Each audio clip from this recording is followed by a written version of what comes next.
નમસ્કાર, હું તો બોલીશમાં હું રોનક પટેલ આપનું સ્વાગત કરું છું. હું તો બોલીશના જે સતત 1388મો એપિસોડ અને હું તો બોલીશના 1388મા એપિસોડના બે મુદ્દા છે. પહેલો મુદ્દો છે દૂધ માટે ઇન્જેક્શન કેમ. ઘણો ચોંકાવનારો ખુલાસો થવા જઈ રહ્યો છે. તમે જે દૂધ પીવો છો ને તેમાં મિલાવટના તો સમાચાર તમે અનેક વાર જોયા હશે, પણ તમને જાણીને દુઃખદ આશ્ચર્ય થશે, એક ઇન્જેક્શન મારીને દૂધ કલેક્ટ કરવાનું આખું એક રેકેટ ચાલે છે. એનો પર્દાફાશ કરવો છે. અને બીજો મુદ્દો છે મગફળીમાં ખેડૂતોનો મરો કેમ. ટેકાના ભાવે સારા ભાવ મળે છે, ટેકાના ભાવે થતી ખરીદીમાં, પણ ટેકાના ભાવે થયેલી ખરીદીમાં ગોટાળાના આરોપ ભારતીય જનતા પક્ષના ધારાસભ્ય લગાવ્યા છે. જો કે ત્યારબાદ તેમને યુટર્ન માર્યો છે, પણ એ આરોપોનું વિશ્લેષણ કરવું છે. મારા ખેડૂતના હિતમાં એ ચર્ચા કરવી છે. શરૂઆત કરીએ આપણી સવાર બગાડનાર, જી હા, જેનાથી સવાર સુધરે છે, ચાની ચુસ્કીની, કોફીની ચુસ્કીની, પણ એ જ ચુસ્કીમાં કેવી રીતે પરોક્ષ રીતે ઝેર ભળે છે અને આપણી ચુસ્કી બરબાદ થાય છે, ઝેરીલી થાય છે, સવાર બગડે છે, તેના મુદ્દાથી.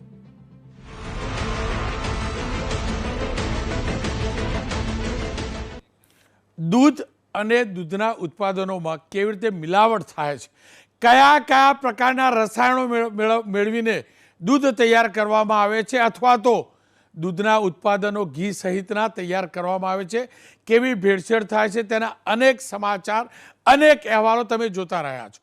આજે એવા બે અહેવાલ જાણવા છે જેમાં ઘીમાં જબરજસ્ત મિલાવટ થઈ હોય અને મોટા પાયે થતી હોય.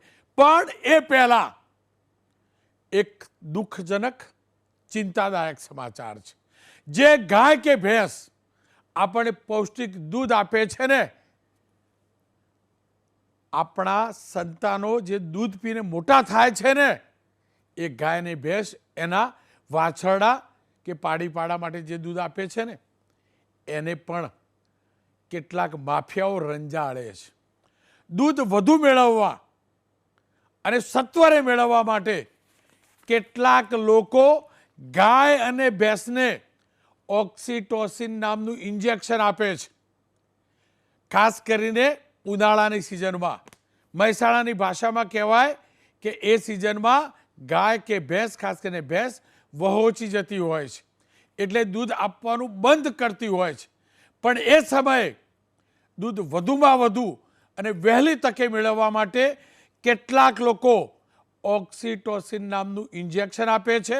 એ ઇન્જેક્શન આપ્યાના ગણતરીની મિનિટો અને કલાકમાં એ ગાય કે ભેંસનું દૂધ સત્વરે નીકળવા લાગે છે.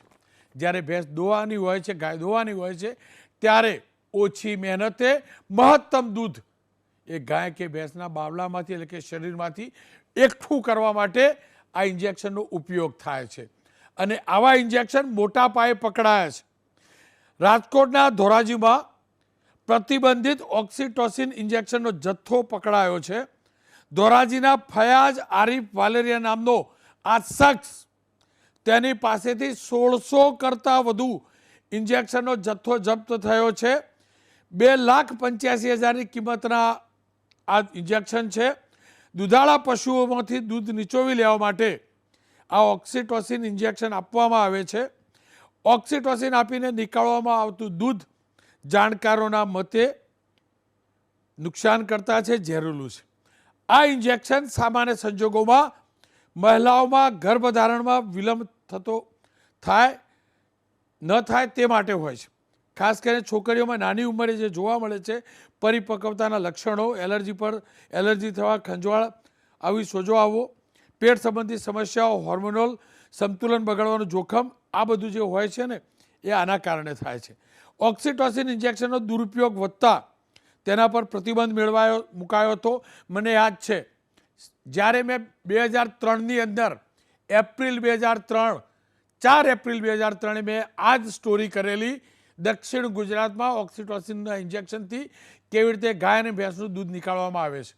અને દુઃખની વાત એ છે, આટલા વર્ષો પછી પણ ત્યારથી મુકાયેલો પ્રતિબંધની વચ્ચે પણ આવા માફિયાઓ આનો વેપાર કરે છે અને તેના કારણે જબરજસ્ત નુકસાન એ ગાય કે ભેંસને થાય છે જે આપણને મહામૂલું દૂધ આપે છે. દૂધમાં થતી મિલાવટની તો પછી ચર્ચા કરવી છે, ક્યાં ક્યાં મિલાવટ થઈ ઘીમાં ને બધામાં, પણ આ મુદ્દે પહેલાં ચર્ચા કરી લઈએ. આ જે ઇન્જેક્શન છે તે ગાય ભેંસ માટે કેટલું ઘાતક છે વારંવાર આપવું, અને એમાંથી નીકળેલું દૂધ આપણા માટે કેટલું કષ્ટજનક છે, આપણને કેવી રીતે બીમાર પાડી શકે છે. અજીતભાઈ પટેલ એક્સપર્ટ છે ડેરી ઉદ્યોગ અને ખાસ કરીને જે એડલ્ટેશન હોય છે તેને પરખવાની મશીનરી બનાવવાના. ડૉક્ટર ડોલીબેન જોશી સિનિયર આસિસ્ટન્ટ છે અક્ષયપાત્ર ફાઉન્ડેશનથી. ડૉક્ટર પ્રશાંતભાઈ પંચોલિયા નિવૃત્ત જિલ્લા પશુ અધિકારી છે. ડૉક્ટર સાહેબ, પ્રશાંતભાઈ આપની પાસેથી જાણવું છે, આ જે ઇન્જેક્શન છે એનું ન્યુસન્સ ક્યારથી શરૂ થયું, તેને રોકવાના કેવા પ્રયાસ થયા અને કેવી રીતે કેટલાક પશુપાલકો આનો દુરુપયોગ કરે છે?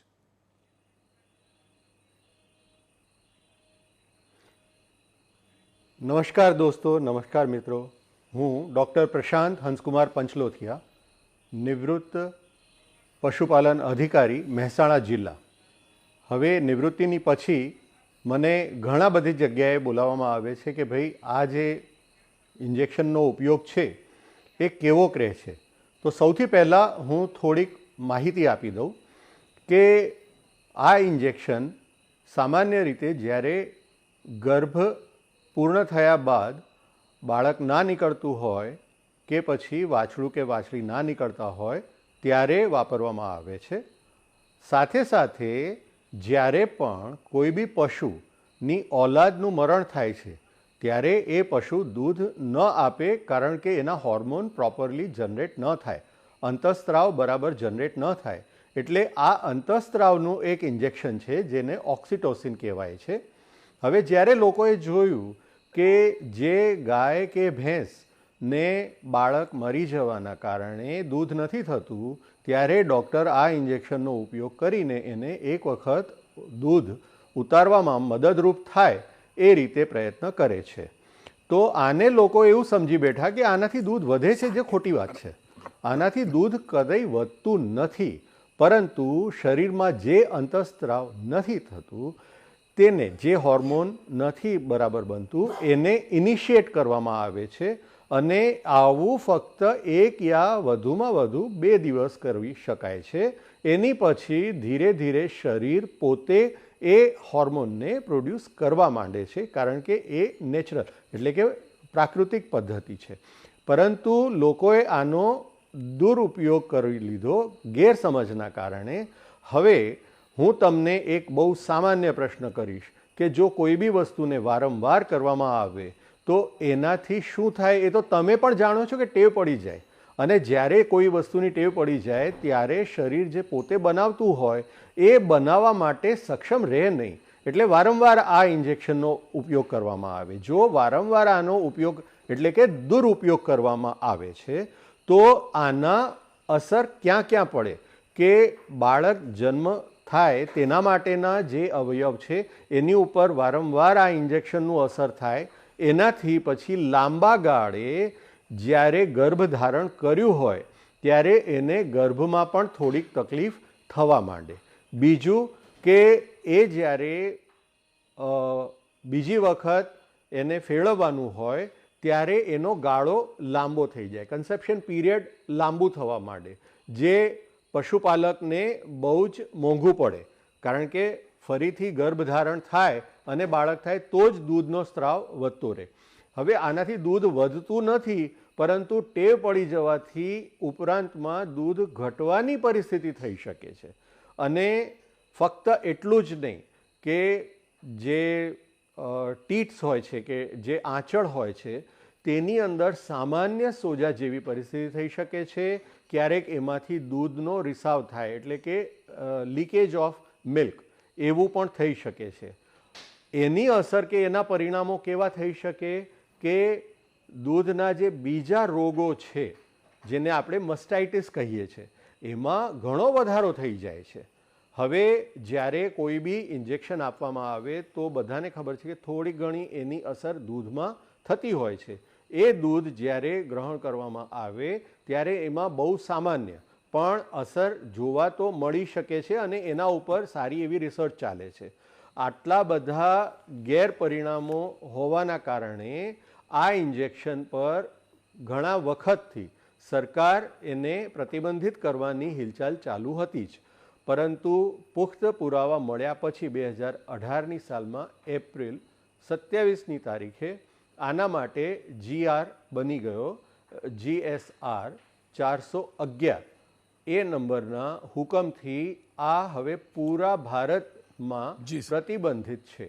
અને આની આડઅસર જે રીતે પહેલાં જણાવવામાં આવી એવી આડઅસર ઉપર અત્યારે સંશોધન ચાલી રહ્યું છે. અને જે રીતે આમાં કહેવામાં આવ્યું કે ખંજવાળ છે કે સ્કિનના ડિઝીઝ થતા હોય છે, એ જ રીતે જે બીજા પશુ છે એમ જ જે દૂધ લેનાર બીજા પશુ છે એના ઉપર પણ ગર્ભધારણના સમયમાં મોડું થતું જાય એ રીતના પરિણામો જોવા મળેલ છે. ડૉક્ટર સાહેબ વધારામાં જી સર, આની ટેવ પડવાથી જે હાજી જી જી સર, હા તમે શું પૂછતા હતા? આપ પૂરું કરી લો સર. હા, એટલે પશુપાલકને ભલે એવો એક ભૂલ ભરેલો વિચાર છે કે આનાથી દૂધ વધે છે, પરંતુ આનાથી ઉપરથી દૂધ ઘટે છે. અને જેમ તમે પહેલાં જણાવ્યું કે જે પણ દૂધની સાથે આપણે ફેરફારો કરીએ, ઇન્જેક્શનને બધા વાપરીએ, તો એના કારણે જે દૂધ જ્યાં જ્યાં પણ વિતરિત થતું હોય છે ત્યાં વધારે નહીં પણ થોડું આડઅસર તો જોવા મળશે જી સર. એટલે એ વાતથી આપણે સભાન રહીને આને બંધ કરવું જોઈએ, કારણ કે આમાં ભેંસ અને ગાયની રિપ્રોડક્ટિવ સિસ્ટમ એ બગડે છે અને તમારા પોતાના દૂધ ઉત્પાદન પર માઠી અસર પડે છે, ઓછું દૂધ ઉત્પાદન થાય છે. એટલા માટે જો વાપરવાની ટેવ હોય તો એ ઇન્જેક્શનનો ડોઝ અડધો કરી દેવાનો, બીજા દિવસે 1/4 કરી દેવાનો અને એની પછી 2 દિવસ સુધી એ ઇન્જેક્શન આપ્યા વગર ફક્ત સોય લગાવો તો પણ જે શરીર છે તેની અંદર એક માનસિક સંકેત જશે અને દૂધ તમને પાછું ઉતારશે, જે તે ગાય કે ભેંસ દૂધ બંધ કરી દેશે નહીં. ડૉક્ટર સાહેબ આપનો ખૂબ ખૂબ આભાર. ખેર અજીત મારી સાથે જોડાયા છે. અજીત, આપ તો આની મશીનરી પણ બનાવો છો અને દૂધમાં થતું એડલ્ટ્રેશન એટલે કે મિલાવટને ખુલ્લી પણ પાડવાની મશીન બનાવો છો. આ ઇન્જેક્શનના કારણે અત્યાર સુધીના રિસર્ચ પણ તમે જોયા હશે, કયા પ્રકારની અસર એ પશુ પર કયા પ્રકારની અસર થાય તો ડૉક્ટર સાહેબે કહ્યું અજીત, પણ આવા ઇન્જેક્શનના કારણે એ દૂધ જે ગ્રહણ કરીએ છીએ એટલે આપણે આવું દૂધ પીએ તો કયા પ્રકારનું નુકસાન આપણને થઈ શકે અને બીજું એ પણ જાણવું છે. આ પ્રકારના દૂધમાં થતા જે પણ મિલાવટ અથવા જે અસર દેખાતી હોય તેને આઈડેન્ટિફાય કરી શકાય છે ખરું, કે ખબર ન પડે કે ગાય કે ભેંસને ઇન્જેક્શન આપીને દૂધ મેળવેલું છે? રોનક, વિષય બહુ સરસ છે, પણ વિથ અ ડિસ્ક્લેમર કે આ એક મેડિકલ સાયન્સ અને વેટરનરી સાયન્સનો સબ્જેક્ટ વધારે છે ભેળસેળ કરતાં. પણ ડૉક્ટર પ્રશાંતભાઈએ બહુ જ સરસ રીતે ડિટેલિંગ કર્યું કે આ ઓક્સિટોસિન એક હોર્મોન છે અને એ હોર્મોન જરૂર પડે ત્યારે એનિમલને આપવામાં આવે છે ને એ ઓટોમેટિકલી બોડીમાં ઉત્પન્ન થાય છે. પણ જરૂરિયાત પડે તો પ્રેક્ટિશનર કે જે ડૉક્ટર હોય, વેટરનરી ડૉક્ટર હોય, એ પોતે આપી શકે કે ગાય કે ભેંસની હેલ્થ ચેકઅપ કર્યા પછી. હું વાત કરું આગળ કે આનું દૂધની અંદર મિક્સિંગ થાય એના પણ ડૉક્ટર સાહેબ વાત કરી કે એના ઘણા બધા આડઅસરો આપણા શરીર ઉપર થઈ શકે છે, મેઇનલી આપણા હ્યુમન બોડીની અંદર. અને એનું એક ઇમિડિયેટ તમને એક્ઝામ્પલ આપું કે બાલ્ય અવસ્થામાંથી પુખ્ત અવસ્થામાં અત્યારે જે ઉંમરમાં ઘટાડો થઈ રહ્યો છે એનું પણ એક મેઇન રીઝન, એક મેઇન હોર્મોન્સ એક આ પણ છે. હવે એનિમલને જરૂર પડે અને ડૉક્ટર આપે તો વાત બરાબર છે, પરંતુ દૂધ વધારે મેળવવા માટે અથવા તો વિધાઉટ ઇન્જેક્શન, એકચ્યુઅલી આ ઇન્જેક્શનની જરૂર કેમ પડે રોનકભાઈ, કે નોર્મલી કે જ્યારે પણ ગાય કે ભેંસ આપણી વિવાય એટલે એનું જો વાછરડું હોય, પહેલાં વાછરડું ગાય ભેંસને દૂધ મતલબ પીવે અને પછી આપણે વધેલું દૂધ આપણે નીકાળીએ છીએ. ઘણા સંજોગોમાં એવું થાય કે વાછરડું મરી જતું હોય છે અથવા તો એ ખેડૂત વધારે દૂધ કાઢવા માટે વાછરડાને દૂધ નથી આપતો, પણ દૂધ રિલીઝ કરવા માટે આવા ટાઈપના ઇન્જેક્શન આપી અને એના હોર્મોન્સ રિલીઝ કરવામાં આવે તો દૂધ નીકાળવા માટે આપે છે. હવે આની એડલ્ટ્રેશન, આ એક કન્ટામિનેશન છે, મતલબ કન્ટામિનન્ટ છે, નોટ એડલ્ટ્રેશન. આની બિલકુલ ચોક્કસ ટેસ્ટિંગ કરી શકાય અને એના માટે 2 ટાઈપના ટેસ્ટ અવેલેબલ, જેને આપણે ગોલ્ડ ટેસ્ટ કહી શકીએ. એક છે એલાઇઝા કિટ છે. એલાઇઝા ટેસ્ટથી આપણે ટેસ્ટ કરી શકાય કે દૂધની અંદર ખરેખર ઓક્સિટોસિન છે અને તેનું પ્રમાણ કેટલું છે. અને બીજું ક્વોન્ટિટેટિવ એનાલિસિસ માટે LC-MS એટલે કે લિક્વિડ ક્રોમાટોગ્રાફી અને માસ સ્પેક્ટ્રોસ્કોપી. અગર આપણે એ મશીનની અંદર, એ એનાલાઇઝરની અંદર દૂધનું સેમ્પલ ટેસ્ટ કરવામાં આવે તો ચોક્કસ એનું પ્રમાણ જાણી શકાય છે. પરંતુ એ પ્રમાણ ટેસ્ટ માત્ર ને માત્ર લેબમાં થઈ શકે છે, કારણ કે એ બહુ જ સોફિસ્ટિકેટેડ ટેકનોલોજી છે અને એ લેબ વગર ફિલ્ડની અંદર ટેસ્ટ કરવું મુશ્કેલ છે. તો આ એક ખરેખર સેન્સિટિવ મુદ્દો છે અને આપણે કન્ટામિનેશન કહી શકીએ.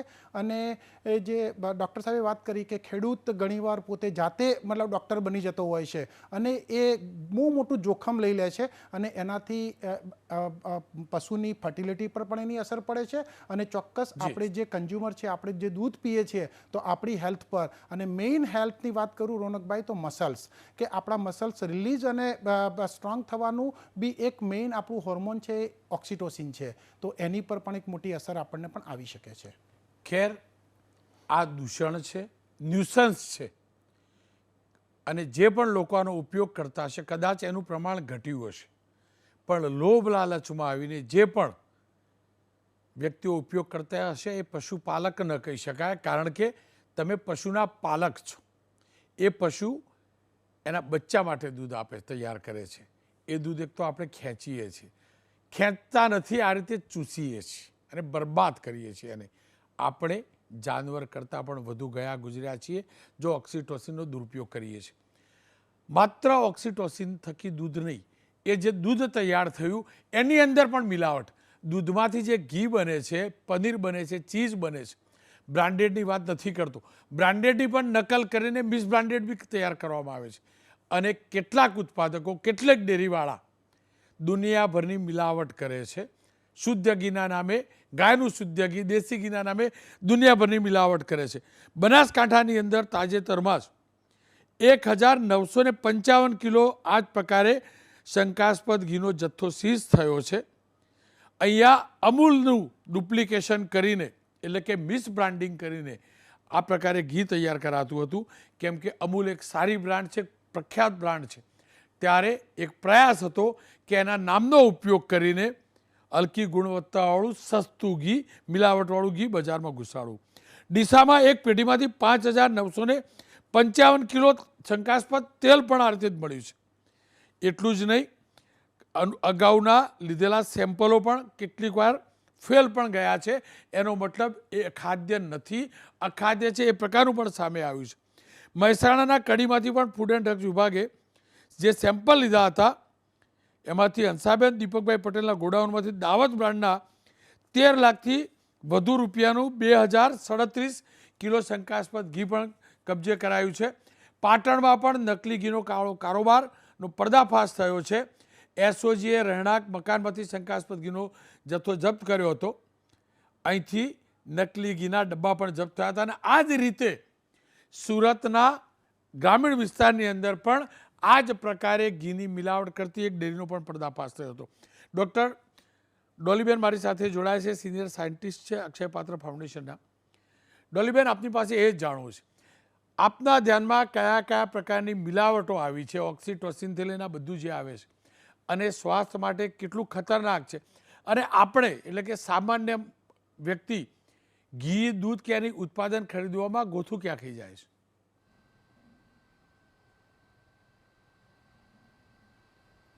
જી, હમણાં ઓક્સિટોસિનની ઘણી ચર્ચા અત્યારે થઈ. તો ઓક્સિટોસિન તો આ બધાને અત્યારે એક સમજણ પાડવામાં આવે છે કે એ મિલાવટ માટે નથી ઉપયોગ થતું, એ દૂધની એટલે ક્વોન્ટિટી વધારવા માટે પશુને જે ઇન્જેક્શન આપીએ છીએ એક હોર્મોન છે એક પ્રકારનું, અને એનાથી દૂધનું ક્વોન્ટિટી વધી જાય. અને બીજી વસ્તુ આપણે ભેળસેળની જે વાત કરીએ છીએ, દૂધ અથવા ઘી અથવા ડેરીની બીજી જે પ્રોડક્ટ્સ હોય છે એમાં મિલાવટમાં અત્યાર સુધીના અમારા એક્સપિરિયન્સમાં લેબોરેટરી ટેસ્ટિંગ જે કરીએ છીએ અમે જોઈએ છીએ કે ઘીની અંદર વનસ્પતિ એટલે વેજીટેબલ ફેટની મિલાવટ સૌથી વધારે થાય છે. અને એના ઉપરાંત ઘી અથવા બટર એ બધી વસ્તુઓમાં સ્ટાર્ચનું બી યુઝ થતું હોય છે મિલાવટ કરવા માટે. પામ ઓઇલનું યુઝ થાય છે અને ઇવન એનિમલ ફેટ મટન ટેલોનું બી યુઝ થઈ શકે છે મિલાવટ કરવા માટે ઘીની. મેમ મારે એ જ સમજવું છે. અને આપણે જો આવી મિલાવટવાળું વસ્તુ જી આપ પૂરી વાત કરો. તો આવી ભેળસેળવાળી વસ્તુઓથી આપણે બચવા માટે આપણે ગ્રાહકોને એ જ સલાહ આપીએ છીએ કે જ્યાં સુધી બને આપણે કોઈ જાણીતી બ્રાન્ડ અને કોઈ જાણીતી જગ્યાથી જ વસ્તુ લેવાની. કોઈ બી વસ્તુ કોઈ એવા વિજ્ઞાપન દ્વારા ભ્રમિત ના થવું જોઈએ કે ભાઈ અહીંયા સસ્તું મળે છે કોઈ ઘી અથવા કોઈ બી અધર ડેરી પ્રોડક્ટ્સ. તો અને બીજી કે ભાઈ ગ્રાહક જ્યારે બી કોઈ વસ્તુ ખરીદે તો એનું સામે કેશ મેમો લેવું જરૂરી છે. ડોલી મેમ મારે એ અને સમજવું જ્યારે છે. તમને કોઈ પ્રોડક્ટ પર શંકા જાય જી. તો કોઈ લેબોરેટરી તપાસમાં આપણે આપી શકો છો. જેમ ગવર્મેન્ટની લેબ્સ બી હોય છે, પ્રાઇવેટ લેબ્સમાં બી આપણે ટેસ્ટિંગ કરાવી શકીએ. બહુ જ નોમિનલ રેટ્સ ઉપર આની ટેસ્ટિંગ થઈ શકે છે. મેમ મારે એ સમજવું હતું, આપે એનિમલ ફેટની વાત કરી. એક્ઝેક્ટલી એનિમલ ફેટ હોય છે શું ને, જે હું એક લેમેન તરીકે સમજ્યો એ પ્રકારે પશુ, એનિમલ એટલે પશુ, એના ચામડામાંથી અથવા એમાંથી જ કોઈ જો ફેટ તૈયાર કરેલું એ આપણે યુઝ કરતા હોઈએ તો આ ઘી એને તો આપણે પવિત્રતા સાથે જોડીએ છીએ. એનિમલ ફેટ થકી બનાવેલું ઘી વેજીટેરિયન ગણાય કે નોન વેજીટેરિયન, અને સ્વાસ્થ્ય માટે કેટલું ખતરનાક?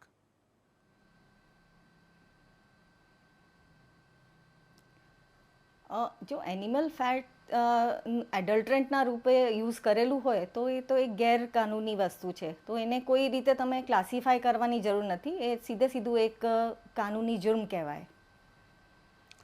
ખેર, અજીત મારી સાથે જોડાયેલા છે. અજીત, આપની પાસેથી અંતમાં જાણવું છે, અનેક પ્રકારનું એડલ્ટ્રેશન થતું હશે. અત્યાર સુધી તમારા ધ્યાનમાં શું આવ્યું? કયા પ્રકારની મિલાવટ દૂધ ઉત્પાદનોમાં સવિશેષ થઈ રહી છે? રોનક, ઘીની વાત કરીએ છીએ, ચોક્કસપણે તમે સાચું કહ્યું કે મિલ્ક ફેટ નીકાળીને લોકો એડિશનલ ફેટ કે આઈધર વેજીટેબલ ફેટ અથવા તો એનિમલ ફેટ એડ કરવામાં આવે છે. ઘી મતલબ ફેટ, અને એનું મિક્સિંગ કરીને એક આર્ટિફિશિયલ ઘી અથવા તો ફેટ નીકાળીને એ બહારથી ફેટ નાખીને લોકો એડલ્ટ્રેશન કરીને મોટા પ્રમાણમાં જથ્થો પેદા કરે છે. ડેફિનેટલી એની ટેસ્ટિંગ સિસ્ટમ્સ ઉપલબ્ધ છે.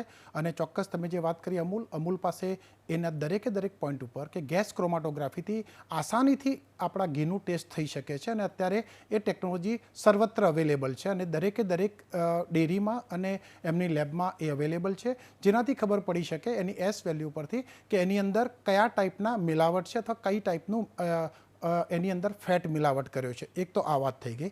બીજી વાત તમે કરી કે પનીર અને ચીઝ, જે પણ બહુ મોટા પ્રમાણમાં આપણે આજની તારીખમાં ઉપયોગ લઈએ છીએ, એની બી વાત કરીએ તો પનીર અને ચીઝની વાત કરીએ તો અત્યારે એક નવું નામ સામે આવ્યું છે કે એનાલોગ પનીર અને એનાલોગ ચીઝ.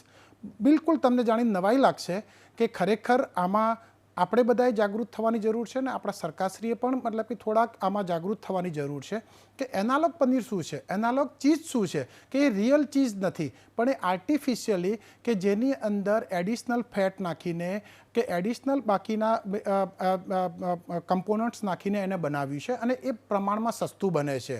એટલે આ પણ એક જરૂરી છે કે આપણે એના પનીર ના લખી શકીએ કે જેની અંદર કે એની એક સબસ્ટિટ્યૂટ પદ્ધતિ અવેલેબલ છે, પણ જો એમાં થોડી જાગૃતતા આવે અને જો આપણે એઝ અ કન્ઝ્યુમર પણ આપણે જરા જાણી જોઈને પેકેટ બરાબર ચેક કરીને લઈશું તો ચોક્કસપણે આપણા ઘરમાં આવતી વસ્તુ કાં તો આપણે જે ઉપયોગ કરીએ છીએ ડેરી પ્રોડક્ટ એને આપણે રોકી શકીશું. એટલે એઝ અ કન્ઝ્યુમર આપણે પણ એટલા જ જાગૃત થવાની જરૂર છે કે જે પણ આપણે વસ્તુ ચીઝ, પનીર, ઘી, બટર એ આપણે સારી બ્રાન્ડનું ટ્રસ્ટેડ બ્રાન્ડનું આપણે ખરીદી કરી અને બેને જેમ વાત કરી કે એ આપણા રિલાયબલ સોર્સથી કે જ્યાં આપણે જાણીએ છીએ અને એ જ વસ્તુ ત્યાંથી ખરીદો અને પેકેટ ઉપર ખાસ ધ્યાન આપવાની જરૂર છે.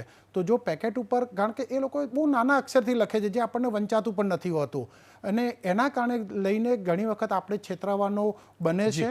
તો આપણા અને એ બધાની ટેસ્ટિંગ સિસ્ટમ અવેલેબલ છે, ગવર્મેન્ટ લેબ પણ અવેલેબલ છે અને આપણે એ ટેસ્ટિંગ કરી શકીએ છીએ અને એને આસાનીથી આપણે એને આઈડેન્ટિફાઈ કરી શકીએ. અજીત, આપનો ખૂબ ખૂબ આભાર. આપની વાત સાચી કે લેબ છે, પણ સામાન્ય નાગરિક ક્યાં લેબમાં ચેક કરાવે? હા, બલ્કમાં ખરીદતા હોય તો ડેફિનેટલી ચેક કરાવવું જોઈએ. પણ અજીતે જે ઇન્ટરેસ્ટિંગ વાત કરી કે અલગ પ્રકારનું ચીઝ કે પનીર આવતું હોય તો એનું બોક્સ ચોક્કસથી જોવું જોઈએ.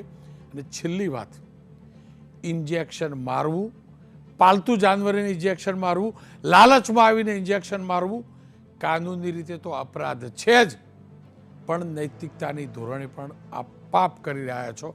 મહેરબાની કરીને દૂધને દૂધ અને ઘીને ઘી રહેવા દો, કારણ કે બીજા કશામાં આસ્થા આપણી હોય કે ના હોય, આ બે પદાર્થ એવા છે જે સનાતન સંસ્કૃતિમાં માત્ર શરીર માટે જ નહીં, દેવને ચડાવવામાં આવે છે, દેવને ચડાવવામાં આવે છે. અને જો એની પવિત્રતા આપણે ખોઈએ છીએ તો માનવથી મોટો પાપી જાનવર કોઈ ના હોઈ શકે.